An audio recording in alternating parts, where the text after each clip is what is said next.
would like to talk about how the values factor applies to relationships. So as we know from a number of other shorts I've talked about the values factor, one of the universal truths is that people always behave in accordance to their values. This means that if we want to communicate in a way that others listen, we need to speak in terms of their values.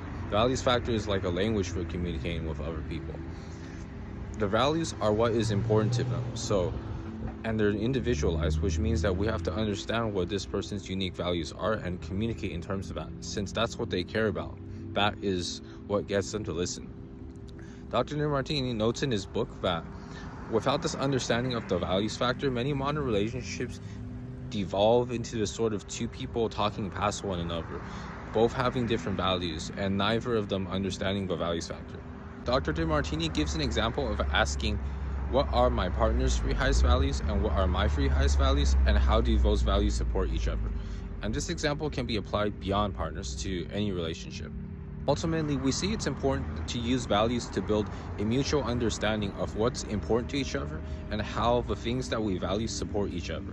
Our values reflect our ontological identity, that is what we identify as. When someone asks you, who are you?